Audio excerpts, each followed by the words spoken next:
Okay guys I'm back with another video. எல்லாருக்கும் வணக்கம். So hopefully பார்த்தீங்கன்னா எல்லோரும் சேஃபாக இருக்கீங்க நம்புகிறேன். இந்த வீடியோவில் பார்த்தீங்கன்னா 1 இல்லை 2 இல்லை நிறைய அப்டேட்ஸ் பார்த்தீங்கன்னா உங்களுக்கு நான் கொடுக்க போகிறேன். நேற்று அப்லோட் பண்ண வீடியோவில் ஆடியோ சரியில்லைன்னு நிறைய பேர் சொல்கிறீங்க. பட் ஆனால் நிறைய பேர் சொல்லலை. ஒரு 2 கமெண்ட் நான் பார்த்தேன், ஆடியோ லோவாக இருக்குதுன்னு சொல்லிட்டு. எனக்கு தெரிஞ்சு வாய்ப்பே கிடையாது லோவாக இருக்கிறதுக்குலாம். ஏன்னா மைக்கு நான் இவ்வளோ கிட்ட வச்சு நான் பேசிகிட்டு இருக்கோம் உங்ககிட்ட. நீங்கள் வால்யூம் மேபி கம்மியாக வச்சு கேட்டிருப்பீங்க. அந்த 2 கமெண்ட் போட்டவங்களுக்கு நான் சொல்கிறேன். அண்டு இன்றைக்கி யார் யார் பர்த்டே செலிப்ரேட் பண்ணிங்களோ, நாளைக்கு யார் யார் பர்த்டே செலிப்ரேட் பண்ண போகிறீங்களோ எல்லாருக்கும் advance birthday wishes and happy birthday. இந்த வீடியோ பார்த்தீங்கன்னா 1 இல்லை 2 இல்லை நிறைய அப்டேட்ஸ் பார்த்தீங்கன்னா நான் சொல்ல போகிறேன். ஐ திங்க் ஒரு 3 அப்டேட்ஸ் கிட்ட இருக்கும்னு நினைக்கிறேன். ஃபஸ்ட்டு பார்த்தீங்கன்னா நம்ம கோட் பட விஷயம் சம்மந்தப்பட்டது நம்ம பேசிடலாம். ஆல்ரெடி நான் நேற்று வீடியோவில் மென்ஷன் பண்ணியிருப்பேன், தளபதி ஆல்ரெடி படத்தை பார்த்துட்டு வெங்கட் பிரபு அவர்கள்கிட்ட ஒரு ரிவ்யூ கொடுத்துருந்தார் அப்படின்னு சொல்லிட்டு.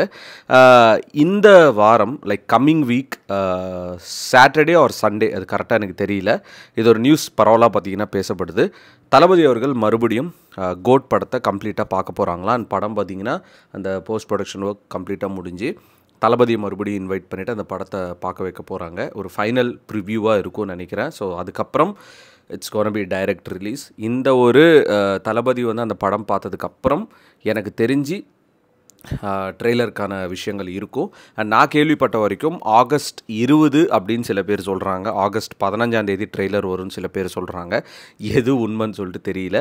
பட் ஆனால் படம் ரிலீஸ் ஆகிறதுக்கு 2 வீக்ஸ் முன்னாடி இதை ரிலீஸ் பண்ண போகிறாங்கன்னு சொல்லிட்டு கண்டிப்பாக வெங்கட் பிரபுவே சொல்லிட்டாரு. ஸோ அதுக்காக ரொம்ப ஈகர்லி வெயிட்டிங். அண்ட் இன்னொரு ஹைலைட்டான விஷயம் என்னென்னா, வெங்கட் பிரபு ரீசெண்டாக ஒரு இன்டர்வியூவில் பேசியிருப்பார்.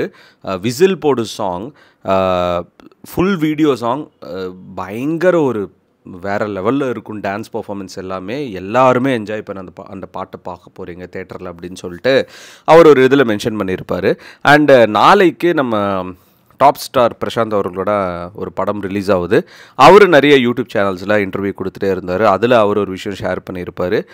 நிறைய பேர் பார்த்திங்கன்னா ஒரு பாட்டு வரும்போது சில பேர் பாசிட்டிவாக சில பேர் நெகட்டிவாக பார்த்திங்கன்னா ஒரு கருத்துக்கள்ன்றது ஷேர் பண்ணிகிட்டே இருக்காங்க. பட் படத்துக்குள்ளே என்ன இருக்குது அப்படின்னு சொல்லிட்டு படம் வரும்போது தான் தெரியும். மைண்ட் ப்ளோயிங்கான ஒரு ஒர்க் வெங்கட் பிரபு பண்ணியிருக்காரு. அது நான் சொல்கிறத விட படம் வந்தால் தான் தெரியும் அப்படின்னு சொல்லிட்டு பார்த்தீங்கன்னா அவ்வளோ கான்ஃபிடென்ட்டாக மனுஷன் சொல்கிறாரு. அண்ட் தளபதியே பார்த்தீங்கன்னா ஃபஸ்ட் ஆஃப் வரைக்கும் பார்த்துட்டு வெங்கட் பிரபு அவர்களை அப்ரிஷியேட் பண்ணியிருக்காராம். இந்த மாதிரி சீக்கிரமாக என்னோட ரிட்டையர்மெண்ட் சொல்லிட்டு நினைக்கிறேன், இன்னும் ஒரு 2 படம் உங்ககிட்ட பண்ணியிருக்கலாம் போல் அப்படின்னு சொல்லிட்டு வெங்கட் பிரபுவை அவ்வளோ அப்ரிஷியேட் பண்ணியிருக்காராம் தளபதி. ஸோ எனக்கு தெரியல, வெங்கட் பிரபு அவர்களோட கெரியரில் இது ஒன் ஆஃப் த பெஸ்ட் மூவியாக இருக்குமோ அப்படின்னு சொல்லிட்டு சில இன்ஸ்டிங்க்ட் எனக்கு சொல்லுது. ஏன்னா அவருக்கே தெரியும் இன்னும் 1-2 படம் தான் தளபதி பண்ண போகிறார் அப்படின்னு சொல்லிட்டு. அதுக்கப்புறம் அரசியலுக்குள்ளே போக போகிறார். அந்த 2 படம் எவ்வளோ இம்பார்ட்டண்ட் அப்படின்னு சொல்லிட்டு பார்த்தீங்கன்னா ஒட்டுமொத்த தமிழ் ஃபிலிம் இண்டஸ்ட்ரிக்கே தெரியும். ஏன்னா ஒன்று பிஸ்னஸ் ஒரு பக்கம் இருந்தாலும் அது ஒரு எமோஷ்னலான ஒரு பாண்டிங் ஃபேன்ஸ்க்கும் அவருக்கும். இதுக்கப்புறம் அரசியலுக்குள்ளே போக போகிறார் அப்படின்னு சொல்லிட்டு. ஸோ வெங்கட் பிரபு எனக்கு தெரிஞ்சு எந்த மிஸ்டேக்ஸ் இருந்தாலும் படம் ரிலீஸ் ஆகிறதுக்குள்ளே கிளியர் பண்ணிவிட்டு ரிலீஸ் பண்ணுவார்னு சொல்லிட்டு ஒரு மிகப்பெரிய நம்பிக்கை இருக்குது. அண்ட் ஏஜிஎஸ் இவ்வளோ பெரிய ப்ராஜெக்ட் எடுத்து பண்ணியிருக்காங்கன்னா ஃபேன்ஸை கண்டிப்பாக சாட்டிஸ்ஃபை பண்ணியே ஆகணும், வேறு வழியே கிடையாது.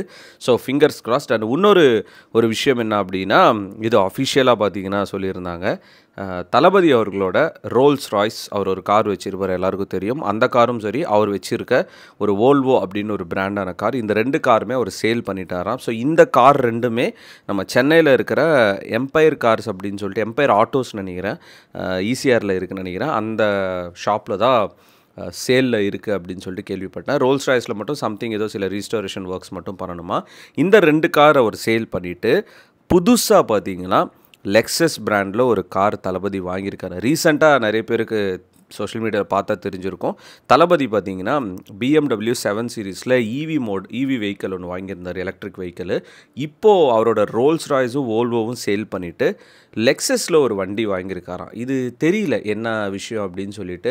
ஏன்னா அவரோட ஒரு கார் அப்படின்னா ஈஸியாக கண்டுபிடிச்சிருவோம். முக்கியமாக அந்த ரோல்ஸ் ராய்ஸ் கார் சென்னையில் எங்கே போனாலும் தளபதி காரன்னு சொல்லிட்டு அந்த நம்பர் பிளேட் வச்சே கண்டுபிடிச்சிருவாங்க. ஸோ அவர் பல வருஷமாக யூஸ் பண்ண ஒரு வண்டி, அது ஏன் இப்போ சடனாக மனுஷன் சேல் பண்ணுறாரு அப்படின்றதுக்கான ஒரு விஷயமே தெரியல. Maybe Thalapathy like is like auto enthusiast அப்படின்னு சொல்லிட்டு எனக்கு தெரியல. அவ்வளோ கார் பிரியர் இல்லை மோட்டர் இந்த சம்மந்தப்பட்ட பிரியர். ஏன்னா நம்ம ஏகே தெரியும், அவர் பார்த்தீங்கன்னா is like into car and bikes and all. But தளபதிக்கும் லைக் கார்னா கிரேஸா. இப்போ ரீசெண்டாக 7 சீரிஸ் எலக்ட்ரிக் வாங்கியிருக்காரு. அதுக்கப்புறம் பார்த்தீங்கன்னா இப்போது லெக்ஸஸில் ஒரு வண்டி, பிராண்ட் நியூ வண்டி பார்த்தீங்கன்னா வாங்கியிருக்காரு அப்படின்னு சொல்லிட்டு நியூஸ்லாம் பார்க்குறப்போ I think is into something. எனக்கு தெரிஞ்சு இப்போது இந்த 2 படம் ஷூட்லாம் முடிஞ்சதுக்கப்புறம் அரசியலுக்கான ஒரு விஷயங்கள்லாம் இருக்கும்ல, அதுக்காக மேபி இந்த லெக்ஸஸ் வாங்கியிருக்காரா சன்ரூஃப் இருக்கிற மாதிரி. I am not sure. ஏன்னா ரோல்ஸ் ராய்ஸ்லேயும் சன்ரூஃப் இருக்கும். பட் தெரியல கைஸ், மேபி அவர் சாய்ஸ் டிஃபெண்டர் மாதிரி ஒன்று எடுத்துருக்கலாம், இல்லை லேண்ட் க்ரூசர் மாதிரி ஒன்று எடுத்துருக்கலாம். அவரோட விருப்பம், அவரு காசு, அவரோட காருங்க, நம்ம என்ன பேச முடியும். அண்டு சில பேர் சொல்லுவாங்க, ப்ரோ நம்மளோட காசில் தான் ப்ரோ அவர் வாங்கியிருக்காருன்னு சொல்லிட்டு. அவங்களுக்குலாம் ஒன்றே ஒன்று சொல்லிட்டு, சரி ஓகே உங்களோட காசில் அவர் வாங்கியிருக்காருன்னா போய் இனிமேல் எந்த டிவியில் எந்த ஷோவும் பார்க்காதீங்க, யாரோட படமும் பார்க்காதீங்க. எதுக்கு அவங்க படம்லாம் பார்க்குறது, நம்மளோட காசு தானே, பார்க்காம இருக்க முடியாதுல்ல. என்டர்டெயின்மெண்ட் இண்டஸ்ட்ரிக்கு அவங்க உழைக்கிறாங்க, ஆக்டிங் பண்ணுறாங்க, படங்கள் கொடுக்குறாங்க, ஃபேன்ஸ் ஆகிய நாங்கள் பே பண்ணிட்டு பார்க்குறோம், அதில் என்ன தப்பு கிடையாது, நீ பார்க்காத அவ்வளோதான் அந்த மாதிரி கமெண்ட் போடுறவங்க. அண்டு இன்னும் சில நியூஸ் அப்படின்னா, குட் பேட் அக்லி இந்த வருஷத்தோட ஷூட் முடிஞ்சிருமா இந்த இயர் எண்டு. அதுக்கப்புறம் தல அஜித் அவர்கள் கொஞ்சம் பிரேக் எடுத்துகிட்டு சன் பிக்சர்ஸ் கூட ஒரு படம் பண்ண போகிறாராம் 2025 மேலே. அந்த ஷூட்டிங் பார்த்திங்கன்னா ஸ்டார்ட் ஆக போதா. இந்த விடாமுயற்சி இதுதான் என்னன்னே தெரியல. நிறைய ஃபேன்ஸ் இதுக்கு தான் வெயிட் பண்ணிகிட்டே இருக்கீங்க. Sir anyway fine. ஸோ இதுதாங்க எனக்கு தெரிஞ்ச அப்டேட்ஸு. ஸோ கோட் படத்தில் இன்னும் 2 பாடல்கள் இருக்கிற மாதிரி நான் கேள்விப்பட்டேன். அது எப்போ ரிலீஸ் பண்ணுவாங்கன்னு தெரியல. இந்த ஸ்பார்க் சாங்குக்கு பார்த்தீங்கன்னா யுவன் அவர்கள் ரீசெண்டாக வைப் பண்ணிவிட்டு ஒரு டான்ஸ் வீடியோலாம் போட்டிருப்பாரு. சோஷியல் மீடியாவில் பயங்கர ட்ரெண்ட் ஆகுது. இன்னொரு பக்கம் என் தலைவன் அனிருத் அவர்கள் பார்த்தீங்கன்னா பத்த வைக்கும் அப்படின்னு சொல்லிட்டு ஒரு சாங் ரிலீஸ் பண்ணியிருக்காரு இந்த தேவரா படத்தில். அதுக்கு நான் ஈவினிங் கூட ஒரு ரீல்ஸ் ஒன்று போட்டிருப்பேன். நான் ரீசெண்டாக ஒரு கொடைக்கானல் போயிருந்தேன், நான் அங்கே ஷூட் பண்ணதை வச்சு ஒரு சின்ன ரீல்ஸ் போட்டிருந்தேன். பட் எனிவே மூவி இண்டஸ்ட்ரி அப்படி அப்படியே போயிட்டு தான் இருக்குது. இப்போ மிகப்பெரிய ஒரு ஹோப் தமிழ் இண்டஸ்ட்ரிக்கு அப்படின்னா கலெக்ஷன் வைஸ் நான் சொல்கிறேன், that's gonna be the GOAT, the greatest of all time Venkat Prabhu அவர்களே. We believe in you and AGS we believe in you. இப்போ ரீசெண்டாக அந்த டிஜிட்டல் டிஏஜிங் பண்ண ஒரு விஷயங்கள் கான்ட்ரவர்சியாக போயிட்டு இருக்குது. நிறைய பேருக்கு அது பார்த்திங்கன்னா ஒத்துக்க முடியல, அது இன்னும் நல்லா பண்ணியிருக்கலாம் தான் சொன்னாங்க, இன்க்ளூடிங் மீ. பட் அது மேபி கண்டிப்பாக அதை நீங்கள் கன்சிட்ரேஷனில் எடுத்து பார்த்து பக்குவமாக ஏதாவது ஒன்று பண்ணி கொடுத்துருங்க. ஃபேன்ஸ்க்கெலாம் ரொம்ப ஹாப்பி. ஏன்னா ஒரு சின்ன குறை இருந்தாலும் படத்தில் பார்க்கும்போது கஷ்டமாக இருக்கும். ஏன்னா இந்த ஒரு படம் அடுத்த ஒரு படம், அவ்வளோதான், சிம்பிள் சொல்லிட்டு இந்த வீடியோ முடிச்சுக்கிறேன் கைஸ். அண்ட் இன்னும் நிறைய வீடியோஸ் சந்திக்கிறேன். Piece out. அண்ட் முக்கியமாக I just want to inform, நம்மளோட ஆல்பம் சாங்ஸ் 3 சாங் கிட்ட கம்ப்ளீட் பண்ணி வச்சுருக்கேன். இப்போ அதில் ஒரு சாங் ஷூட் பண்ண போகிறேன். மறந்து போனியே பெண்ணுன்னு சொல்லிட்டு நம்ம சேனலில் ப்ரோமோ கூட ரிலீஸ் பண்ணியிருப்பேன் 5 months முன்னாடி.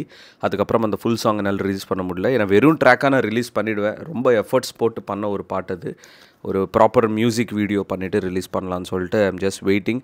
நெக்ஸ்ட் வீக்கில் அதுக்கான ஷூட் போவேன் நினைக்கிறேன். ஏன்னா எல்லாத்துக்கும் டைம் வேணும். At the same time financially பார்த்தீங்கன்னா நான் கொஞ்சம் இதுவாக இருக்கணும், மணி மேட்டர்ஸில், அவ்வளோதான், சிம்பிள். அதுக்கான சப்போர்ட் கிடைக்கணும் ஒரு பெரிய நம்பிக்கை இருக்குது. அடுத்தடுத்த வர சாங்ஸ் பார்த்திங்கன்னா ஒன்றா பயங்கரமாக இம்ப்ரூவ் பண்ணிகிட்டே இருக்கேன் நான். நமக்கு எல்லாமே பிடிக்கும், அதில் முக்கியமாக மியூசிக். இப்போ பார்த்திங்கன்னா ஆக்டிங் அப்படின்னு ஒரு விஷயம் ட்ரை பண்ணிகிட்டு இருக்கேன். 2 days முன்னாடி கூட ஒரு சின்ன ட்ரிப்பு போயிருந்தேன் ஃப்ரெண்ட்ஸ் கூட. ஒரு பயங்கரமாக யோசித்து, ஒரு 1 dayல யோசித்து, இன்னொரு நாள் பார்த்திங்கன்னா ஒரு சூப்பரான விஷயம் பண்ணியிருக்கோம். ஒரு ஷார்ட் ஃபிலிம் அப்படின்ற ஒரு கான்செப்டில் பயங்கரமாக வந்திருக்கும். அவ்வளோ த்ரில்லிங்காக இருக்கும் அது நீங்கள் பார்க்கும்போது. எனக்கு தெரிஞ்ச நெக்ஸ்ட் வீக் அதுக்கான எடிட்டிங் முடிச்சுட்டு ஒரு 10-15 நாள் அதை ரிலீஸ் பண்ணுவேன்னு நினைக்கிறேன். அன்எக்ஸ்பெக்டடாக இருக்கும், அது பயங்கரமாக இருக்கும்னு பாருங்களேன். அது நான் சொல்கிறத விட. Peace out and stay safe guys. Thalapathy கோடான கோடி ரசிகர்களின் என்றும் அறிவதி, பிக் ஷாட் இவர் பிளாக் பஸ்டர் வந்த மகுமதி, இக்னோர் நெகட்டிவ் வெட்ட சொன்ன தங்க தளபதி.